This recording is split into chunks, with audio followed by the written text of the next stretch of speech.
decades, Mount Kenya has been regarded as Kenya's most disciplined and politically strategic voting bloc. Election after election, the region voted with remarkable unity. Its political leaders understood one fundamental truth. Power comes from numbers, but influence comes from unity. When Mount Kenya spoke with one voice, every presidential candidate listened.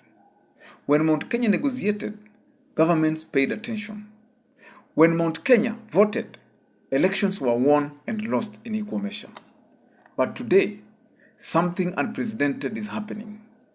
The political machine that once appeared unstoppable is showing signs of fragmentation. The once monolithic voting bloc is slowly breaking into competing factions. Old alliances are collapsing.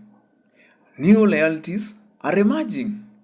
Political kingpins are fighting for relevance, and a dangerous leadership vacuum is opening up. The question is now simple.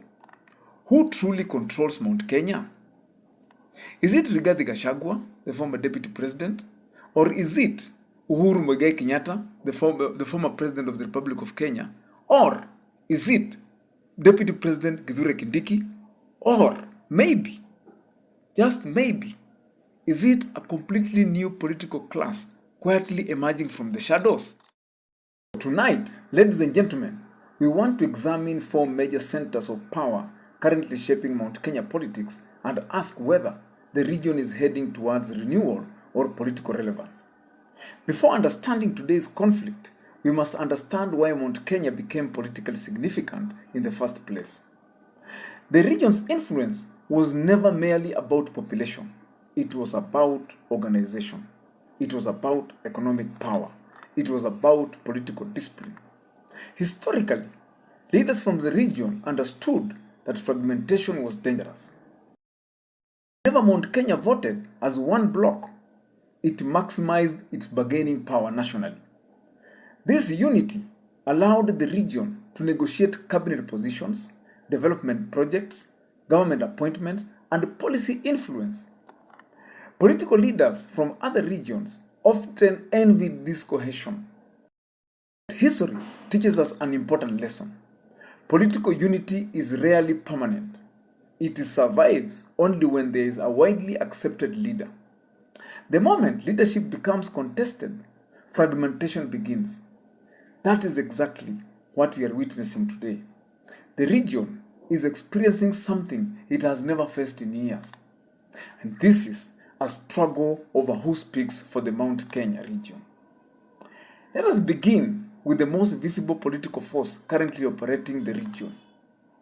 And this is none other than the former Deputy President Rigathi Gachagua. No longer merely defending his political survival, he is attempting to become the undisputed political spokesman of Mount Kenya. His messages are carefully designed. He is no longer merely defending his political survival. He is attempting to become the undisputed political spokesman of Mount Kenya. His message is carefully designed.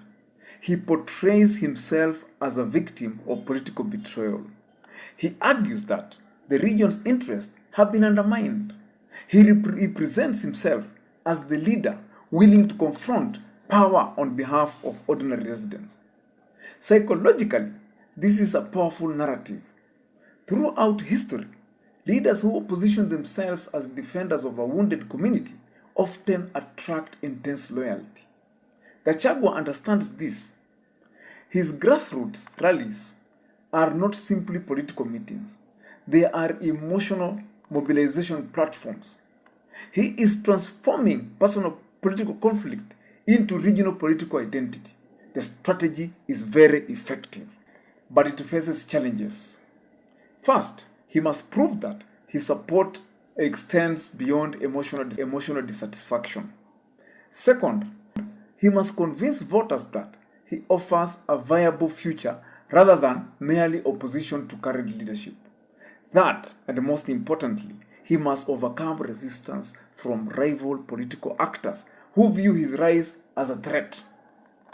And that resistance is growing. The second center of power is perhaps the most underestimated, and this is the position of the former President Uhuru Kenyatta. Many people assume that Uhuru exited active politics after leaving office. That assumption can be very dangerous. Former presidents rarely lose influence overnight. Networks remain, relationships remain, financial influence remains, and we all know that he has very deep pockets. That is undisputable. Institutional memory remains, and most importantly, symbolic authority remains. Uhuru still commands respect among sections of the political establishment. Many leaders who entered politics during his presidency remain connected to him. Many business elites continue to view him as a stabilizing figure, and his strategy appears different from Gachagua's. Where Gachagua is loud and pompous, Uhuru Kenyatta is quiet. Where Gachagua mobilizes publicly, Uhuru influences privately. Where Gachagua seeks immediate visibility, Uhuru appears focused on long-term positioning. The question is whether he intends to remain a kingmaker or eventually support a broader political realignment against President William Ruto, the incumbent. Whatever the answer, dismissing Uhuru would be a serious analytical mistake. The third center of power is Deputy President Kithure Kindiki, the good professor. Like Gachagua and Uhuru, Kindiki possesses something unique. He has the advantages of incubacy. He operates within government. He enjoys access to state structures. He benefits from presidential backing, and he represents the administration's most important political investment within Mount Kenya. His mission is straightforward: prevent the region from drifting away from President Ruto. This is easier said than done. Political loyalty cannot be commanded. It must be earned. Kindiki faces a difficult balancing act. He must defend government policies while simultaneously addressing frustrations among local voters. He must reassure the residents that the region remains influential within government. And he must neutralize Gachagua's growing narrative of exclusion. The challenge is immense because every economic hardship, every unpopular policy, and every political controversy and ultimately becomes part of the battle for public perception. The fourth center of power is perhaps the most fascinating. It consists of leaders who may not dominate headlines daily, but possesses significant influence. These are Mother Karua, Moses Kuria, William Kabogo, Mwangi Kiunjuri, Peter Kenneth, and the billionaire Jimmy Wanjigi. These figures represent a different political possibility. None currently commands overwhelming regional support individually, but collectively they represent an alternative political elite. They appeal to different constituencies. Some attract reform-minded voters. Others appeal to technocrats, but others attract to business interests. Still, others appeal to younger and more urbanized voters. The significance of this group lies in its unpredictability. Any future coalition seeking national power will widely require some combination of these personalities. They may not control Mount Kenya today, but they possess enough influence to shape who eventually does. So why is fragmentation happening now? The answer lies in the disappearance of a universally accepted political center. For years, power flowed through a single dominant figure. Political disputes existed but remained manageable because leadership was clear. Today, no such consensus exists. Every major political player believes they are capable of leading the region. Every major player possesses some degree of legitimacy. Every major player controls a distinct support base. This creates competition. Competition creates division. Division creates uncertainty, and uncertainty creates political vulnerability. One of the most damaging consequences of fragmentation is internal sabotage, because political players increasingly spend more energy weakening rivals than strengthening collective influence. Instead of negotiating externally, leaders fight internally. Instead of building common agendas, they build competing camps. Instead of maximizing regional leverage, they reduce it. This is dangerous because national politics rewards unity. Negotiate collectively often secure greater influence than regions that are consumed by internal battles. The more Mount Kenya leaders attack one another, the weaker their bargaining position becomes nationally. A divided Mount Kenya cannot negotiate effectively. A divided Mount Kenya cannot easily agree on political strategy. A divided Mount Kenya region cannot easily rally behind a single candidate. Fragmentation reduces collective leverage, but there are other beneficiaries. Opposition leaders from other regions may see opportunities. Emerging presidential candidates may exploit divisions. New political coalitions may arise. In politics, every vacuum attracts new actors. The longer the leadership question remains unresolved, the more opportunities emerge for outsiders. As we move closer to 2027, the central question becomes increasingly urgent. Can Mount Kenya unify or reunify around a common political objective? Or has fragmentation become irreversible?